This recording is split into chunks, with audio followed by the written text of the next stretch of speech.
that tomorrow as well. Have a great day. Thank you for watching.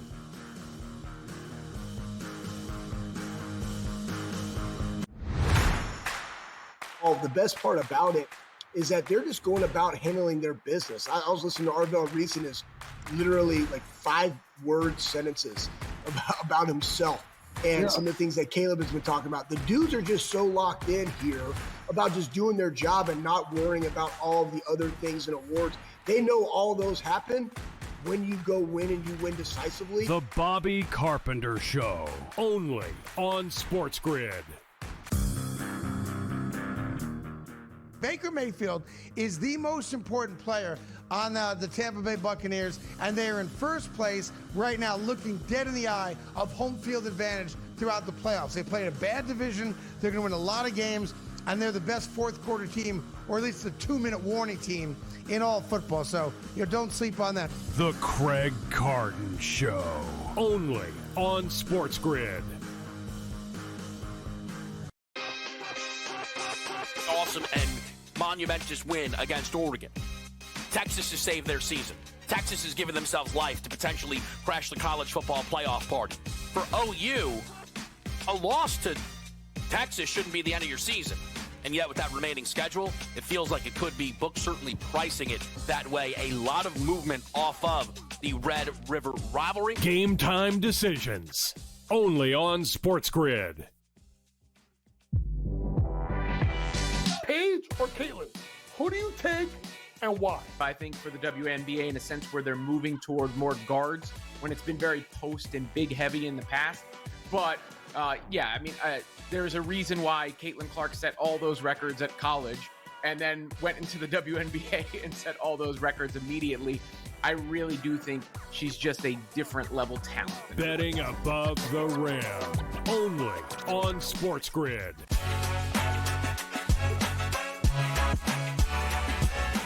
More college football coaches shown the door, plus Ohtani's $700 million contract might be a steal for the Dodgers. Hi, everyone, and welcome to Front Office Sports today from FOS Studios in New York City. I'm Baker Machado. And I'm Renee Washington, and thanks so much for joining us as we kick off the week. Each and every weekday, we're chatting the biggest stories in the business and culture of sports. We're also breaking down just how much it might cost a franchise if they want to expand and join the NHL. But first, let's dive into the shoot-around. Yeah, spoiler alert, it's not cheap. But let's start first, Renee, in the NBA, where the new season is tipping off this week, and the Rockets have locked up Kevin Durant to a new 2-year, $90 million contract, which, by the way, is $30 million less than the $120 million he could have received, thus giving Houston more money for future roster moves.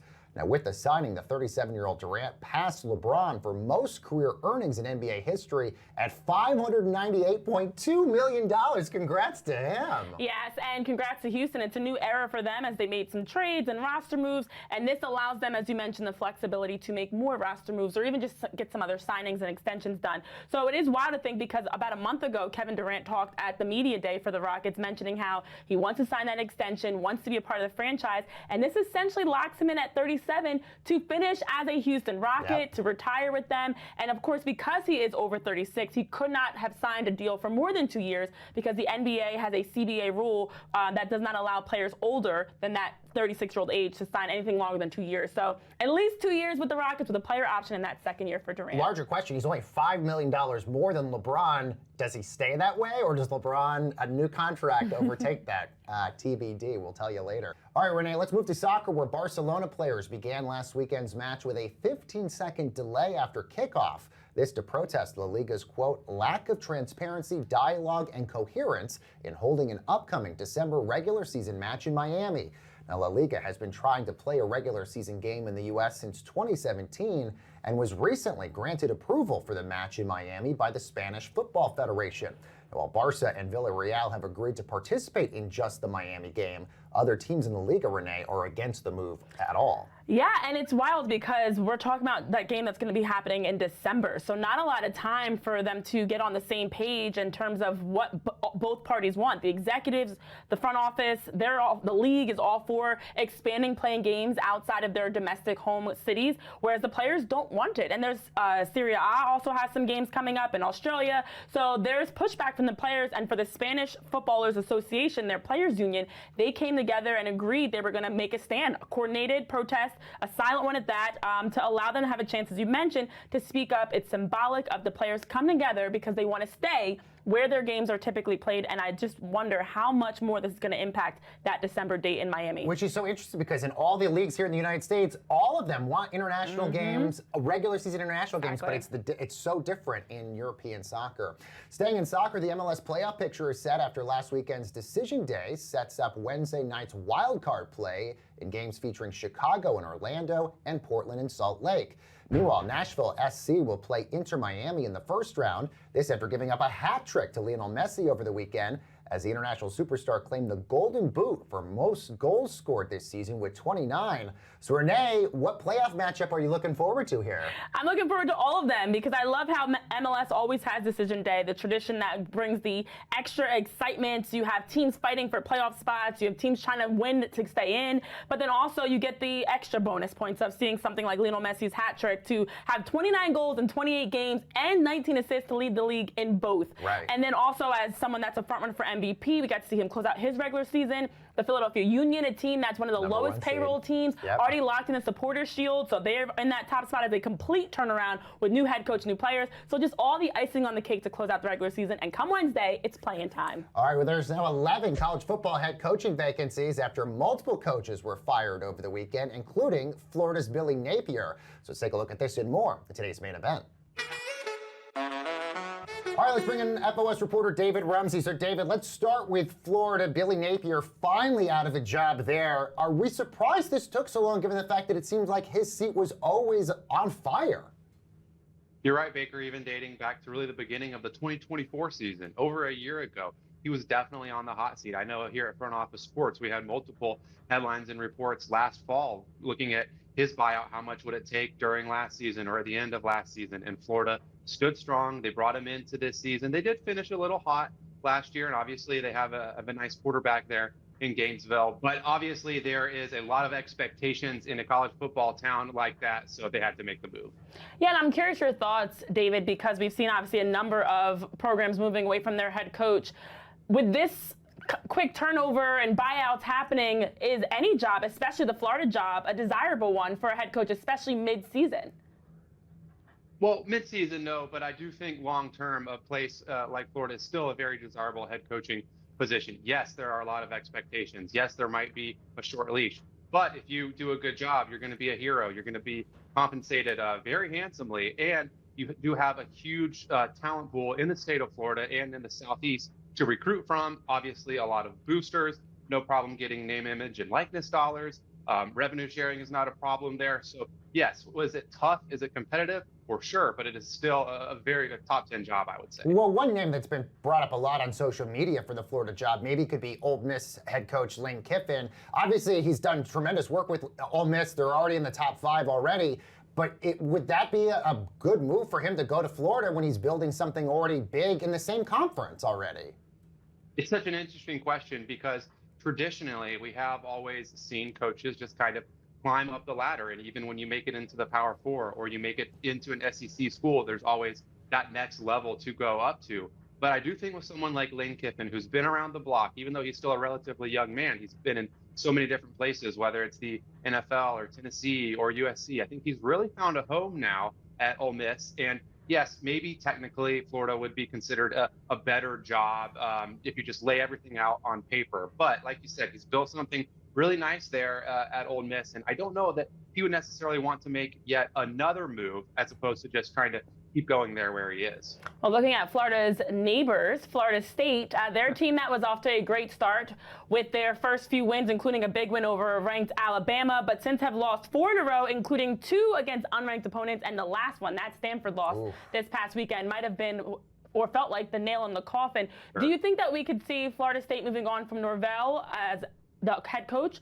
And if so, who do you think is really primed to take that next spot? I see what you're doing there, Renee. And if I had to bet, yes, I do think he will be out by the end of the season. And it sounds like, they sent out a statement today, the school did, saying, they're fully committed and they're going to do a comprehensive review at the end of the season. So maybe it's just a situation where they want to make it through this regular season and then assess where the buyout package and things like that would be at the end of the year. Because right now we're talking north of $50 million by most reports of what it would cost to get Mike Norvell out of Florida State, and would probably still be that at the end of the season. So I do expect it probably, unless there's a huge turnaround at the end of this season. And you got to stay with it. Who would be prime? I think obviously people are going to talk about Deion Sanders as he kind of climbs that coaching ladder. But the shine has worn off a little bit at your alma mater, Baker there in Boulder. Not a great season. He doesn't have the Heisman Trophy winner anymore. He doesn't have his son playing quarterback. Definitely not as much talent there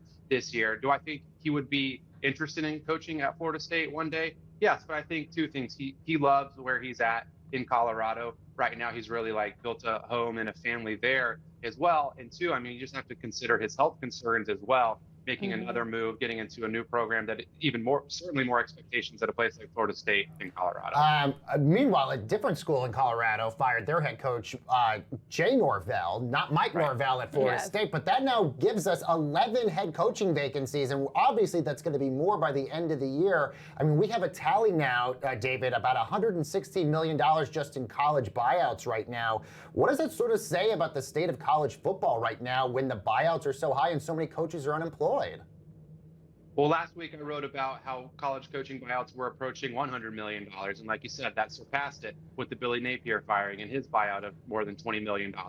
I think we could get up to close to $200 million, maybe even more than that by the end of the year, especially if Mike Norvell is fired at Florida State with that big $50 million-ish buyout. I think schools are just not very patient right now. And as college sports really get professionalized for the athletes as well as everybody else, they're taking a professional approach. You got to win. And if you're not, we're willing to spend to figure out a way to win. Well, one program that's not going to be looking for a new head coach, Vanderbilt. Shout out to them. First time since 1950. Ooh, they're 6-0 in top 20 ranks. Very good point. David Ramsey, good stuff as always. Thank you, David. And coming up next, everyone, is the $700 million the Dodgers spent on Shohei Ohtani. A bargain. We're getting into that next.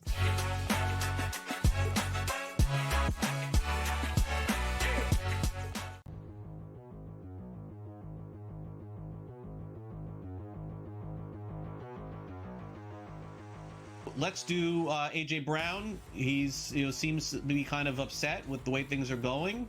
The Eagles will trade AJ Brown at some point this season, buy or sell.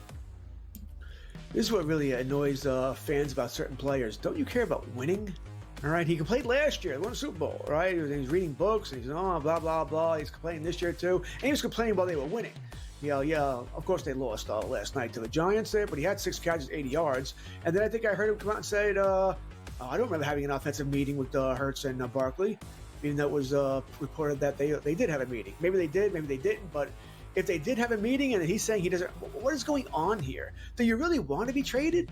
Grass isn't always greener. They're not going to trade you to a good team, right? You're certainly not going to Detroit, or San Francisco. They're not going to trade you to anybody in their own conference that's good, that could go compete with them. So just strange. Do I think he's going to be traded?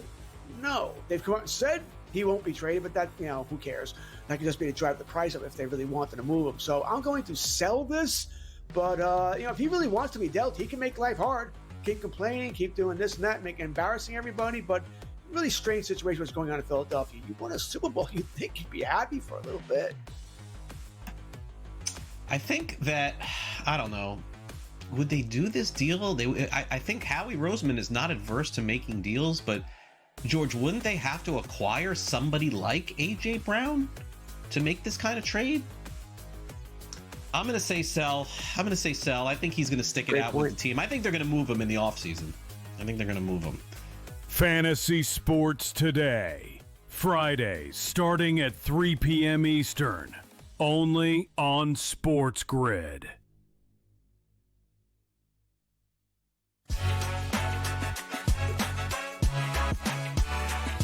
Welcome back, everyone, to Front Office Sports Today with Renee Washington and Baker Machado. While Planet Earth is still recovering from that monster Game 4 from Shohei Ohtani, where he had those 3 home runs plus an incredible pitching performance as well. But is his $700 million contract, Renee, actually a bargain. So to dive into that and so much more of these baseball playoffs, let's bring in June Lee, baseball reporter and analyst. June, good to have you as always. Before we get into Ohtani's money, let's just talk about what an incredible game that was, that Game 4 against the Brewers. Is that one of the best baseball performances we've ever seen, ever? I don't think it's a debate that it's the best baseball performance we've ever seen. I think the debate is actually about whether or not it's the greatest athletic performance we've seen for an individual athlete in professional sports history. Because this is a guy basically who's playing two positions at the highest possible level in a clinching game to send the team to the World Series. It'd be like if Patrick Mahomes had 3 touchdown passes and also had a sack and also had an interception. Like, that's something that just doesn't happen in other sports. It's not even possible for something equivalent to happen in basketball. And so that's what I think really elevates the legend of all of this performance. Yeah, and June, I'm curious because when the Dodgers signed Shohei Ohtani to that 10-year, $700 million deal with a lot of deferred money, you look at what has happened since then. On the field, acquiring other Japanese superstars like Roki Sasaki and Yoshinobu Yamamoto, but off the field, the partnerships, the food, the concessions, what they've done at Dodger Stadium, staff they've hired. I'm curious your thoughts with that historic deal. When we now look back, how much of an economic impact has Shohei Ohtani already made for the Dodgers? And when you look at the return on investment, is it essentially, as Baker mentioned earlier, a bargain for what he's brought on and off the field? Yeah, the Dodgers, according to multiple sources, made back the entirety of that $700 million contract within the first season of Ohtani being in Los Angeles. And he's created this entire economy within the city.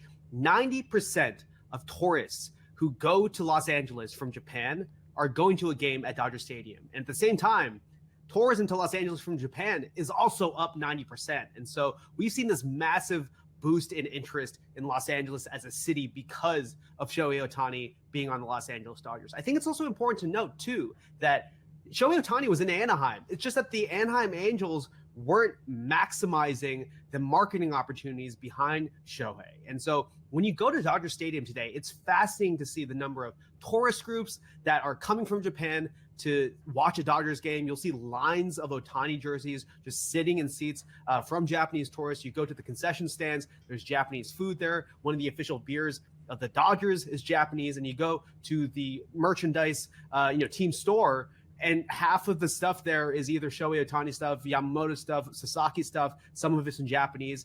It's absolutely crazy how much of the Dodgers experience now revolves around catering to the Japanese fans. And on top of that, if you look at MLB's international ratings over the course of the last year, 2.7 million fans were the average viewing audience for an MLB game in Japan this past season. If you compare that to the NFL, which, in the eyes of most Americans is the biggest sport in the world, in the country, when the NFL broadcasted an international game on YouTube just a few weeks ago, it had 1.7 million fans globally outside of the United States. MLB is averaging twice that basically in just Japan alone because of Shohei Ohtani and the growing interest that Ohtani has brought to Major League Baseball within that country. Wow, that's so incredible to sort of look at all of that. And of course, this is all happening as the Dodgers are awaiting who they're going to be playing, as we got a delicious Game 7 tonight between the Blue Jays and the Mariners. What are your thoughts on this? And do you think, let's just say hypothetically, if the Blue Jays end up prevailing here, we get really an international World Series here? Yeah, and this is the direction that Major League Baseball hopes the entire sport goes. I mean, I think Seattle does have the flair of the international touch as well, especially given the history of Ichiro there. And so I wouldn't completely downplay that. And that would be a great story for the franchise there to win their first World Series ever. But Major League Baseball as a whole, and this is true across, I think, all the major sports leagues in the United States, their vision is to go global. It's to recreate the Premier League model with all the major sports leagues in the United States, and where the Premier League is now, one of the most popular sports leagues for people under the age of 35 in the United States. They want to be the same thing to young people around the world. That's why there's been so much emphasis across all the sports leagues to play games globally. And Ohtani, I had a Major League executive tell me this a couple of years back when we were talking about MLB's vision for a global sports league with baseball. Ohtani is their entire international growth plan. He's what they view as their Lionel Messi or Cristiano Ronaldo type of growth figure. Yeah, Ohtani undoubtedly the Babe Ruth of our era, as you have the reigning champs in the Dodgers going to the World Series with a chance to defend their title.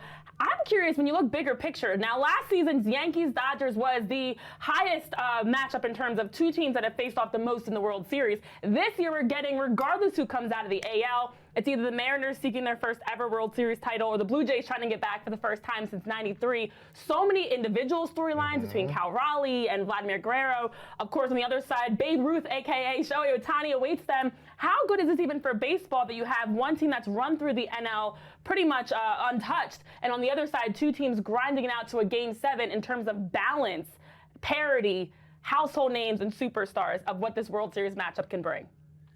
I think baseball is in an incredible place right now. And that's what really makes me worried about the upcoming collective bargaining negotiations that are going to come up in a few years. And there's all this talk about whether or not the players are going to get locked out, because baseball, between the pitch clock, between Shohei Ohtani, between just the number of exciting young teams around the sport, is in an incredible place from a storytelling perspective. I think that baseball hasn't had this type of national relevance, international relevance, in maybe since the steroid era. We're in a completely new, interesting era of baseball storytelling, of games being really fun to go to and to watch on television. And so there's all this opportunity right now for baseball to continue growing. As someone who loves baseball, it's been very, very exciting to see, just seeing more and more people get interested in the sport over the last few seasons. And so I think that baseball overall is in a great place. And I think, for all of the complaints that myself included had about Rob Manfred over the years and how he's managed the sport and how he's, managed collective bargaining negotiations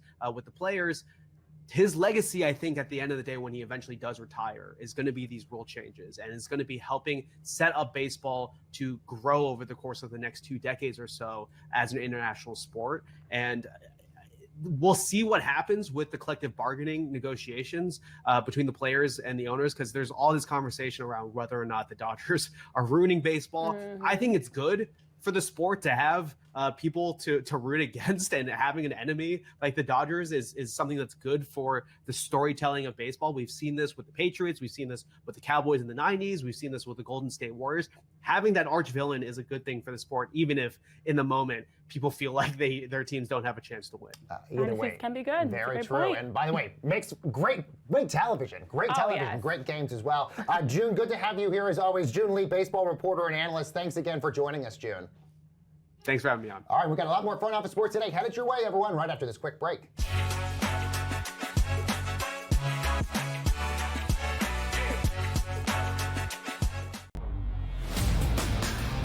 $20 million too much as far as I'm concerned, but it's not like you're indebted to him or you have to follow through with him. Like, what are we doing? Try to win the damn game by bringing in a quarterback that can actually throw the ball. I don't know what he's doing. I don't know what the loyalty to Fields is here and why you thought he gave you the best shot at winning that game without going to the bench.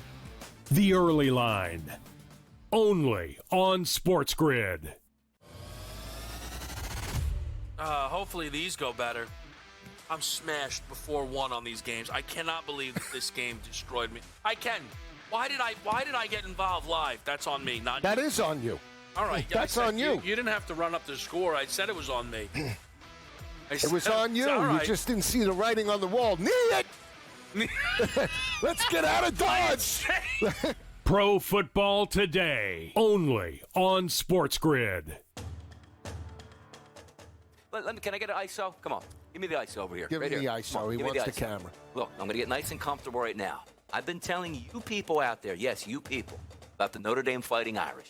My connection to the Irish growing up as a kid. I hated that team. But they called me at the network the most unbiased man here, which means I'm giving you the information straight from the mouth here. You don't have to go anywhere. You get it from me. SportsGrid's College Football Today.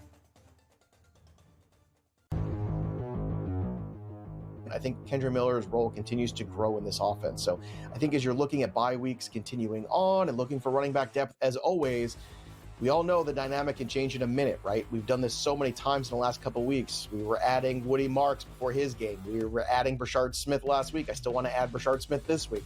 I want to add the guys that I think have upside for the second half, and Kendre Miller is definitely one of those backs. Fantasy Sports Today. only on SportsGrid.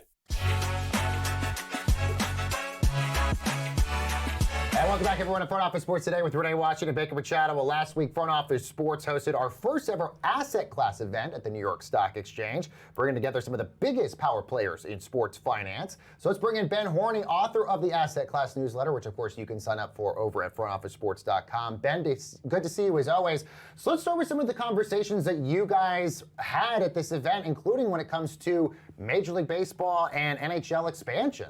Yes. Great event, New York Stock Exchange. Everyone should be prepared to sign up for next year. It's going to be bigger and better with even crazier guests, but lots of fun. But yes, we got into a whole ton of stuff, including expansion. Let me start with NHL because that was our biggest guest was John. I wouldn't say biggest, everyone was big, but John Ledecky, owner of the New York Islanders. He was kind of our big keynote one-on-one guy. And he kind of very casually and flippantly mentioned that the NHL is looking into expansion and that Gary Bettman, the commissioner, told owners during a recent meeting that there's going to be a $2 billion entry fee. So to give you a sense of how much that is, in 2021, when the Kraken came into existence, the entry fee was $650 million. So now it's $2 billion. And on top of that, he said that Bettman said there's going to be between a $500 and $600 million equity commitment necessary to build a new arena. So anyone who's trying to bring a new NHL team to their city needs to be prepared to pay $2.5 to $2.6 billion, which is a decent chunk of change. Yeah, no change. Wow, that is a lot. Also on the baseball side, we've seen so much around the playoffs, excitement from individual players. I know we talked about early in the show, the Shohei Ohtanis and Vladimir Guerrero Jr.'s and Cal Raleigh's, and it just led to another discussion around rumors of Major League Baseball expansion. It seems like we're getting closer to that actually being a fact. What's the latest that you took away from the asset class regarding when and where Major League Baseball would expand? Yeah, so one of our other esteemed panelists was Dave Checketts, who he ran the Knicks in the 90s, so I was very happy to get to speak with him. And he's involved in all kinds of stuff. He has a private equity fund now. He's trying to raise $1.2 billion. I tried to get news out of him there about how much they've raised or deals. He wouldn't give. But he brought up that he's part of this group, Big League Utah, which is led by the Larry H. Miller Company, which owns the MLS soccer team in Utah, and some other sports franchises, and they used to own the Jazz. This group, Big League Utah, is a coalition that's trying to bring a Major League Baseball team to Utah. Checketts said that things are going well there. He didn't divulge specifics or give a timeline, but he sounded very confident that Utah will be getting an MLB team. Wow, interesting. They might as well just take the Colorado Rockies. I'm sure a lot of people in Colorado would be fine with that as well. And speaking of baseball, well, I guess banana ball, the Savannah Bananas, I mean, look, they've been selling out stadiums across the country, and now we're thinking they might be $100 billion.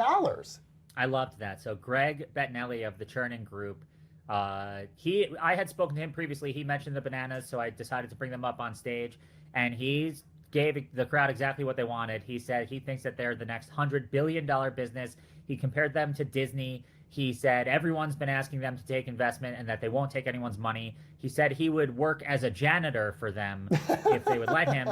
And the other two guests on that same panel echoed his sentiments. They said, yes, the Bananas are a huge money business and like they're soaring. So yes, it seems like Bananas baseball, big time.